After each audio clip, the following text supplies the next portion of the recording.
So there's 5 strategies for scaffolding math discourse with ELs, which is to strive to engage them in math discourse every day, to model mathematical vocabulary and context, to ask open-ended questions where they don't feel they have to have a certain answer, but then follow up with those closed questions if you need to facilitate a little bit to help scaffold for them. Scaffolding student responses by repeating, extending, or rephrasing. So using some of those talk moves. So having another student repeat what was said, having them repeat a strategy that you want the whole class to hear a second time. Make sure they heard that because it was what you really wanted them to come up with. And so this student shared it. Have one of the English language learner students repeat it. So they have it, you have a chance to ensure they're understanding it, and they have a chance to practice that vocabulary.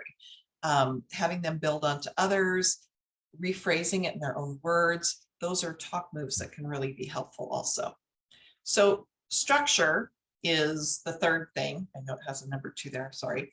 Structuring routines and discussions so every student is actively engaged in grade level content learning. We want to create that respectful community, all of those pieces of mindset, the power of yet, that safety and belonging that provides comfort and sharing ideas, creating this respectful community culture in your room.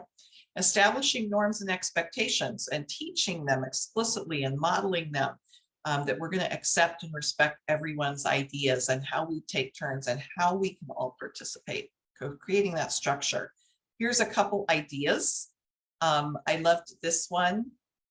Let's see, this is okay, because the students made it. You're going to see, we've seen a lot of that student ownership. So that's one of the ways. Here's one I found that was based on the math practices. I thought this was a really cool idea. So you can see that making mistakes, revising our thinking, making sense, that this is the process that we want it. Remember, I'm always talking about the process and focusing on the process instead of the product, the final answer, and asking questions that will help us better understand, remembering everybody has good ideas. I love this. I thought this was an amazing type of norms to have, especially for upper grade elementary and middle school, so that we're really keeping our focus on the mathematics and the culture in our classroom. So there's talk moves are a great piece to help with number talks, with reasoning routines, with any type of math academic conversation going on.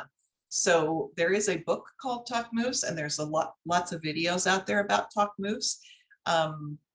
This isn't totally about that, but also don't feel like you have to do all of them. Don't feel like you can't add to them or delete or change it in some way, but these are some helpful ones. Turn and talk is huge. If you ever get stuck in a math talk, stuck in a number talk, just having them turn and talk about it gives you a second to regroup and decide where you want to go, especially when something unexpected comes up. The revoicing, repeating, adding on. We've talked about wait time before, and revising. I'd like to revise my answer. I'd like to revise what I said. We want to give them permission to do that. They get new information, they should revise. Okay, and explicitly teaching the structures and routines, and do one challenge or structure at a time, especially with those littles. We want to just build this routine. Whereas if you have 4th graders, you might be able to have a short type of routine taught to them all at one time, and then add elements to it as you go, like little pieces, but the basics would be there. We want to develop and maintain those skills, and this I want to highlight because this is what makes it effective and keeps it going. If I teach them explicitly this routine and then I use it once a month, it really isn't going to have a whole lot of power. I need to practice this routine of structure for academic talk. And remember, it could be used, the basics can be used in any subject. So I want to increase that use as much as possible. And I want to start deepening the rigor. through the questioning and through them taking on more ownership of the learning and the weightlifting. I'm going to transfer those verbal skills in academic conversation to their writing skills. That's a help also. So this is a school in Alaska, I believe.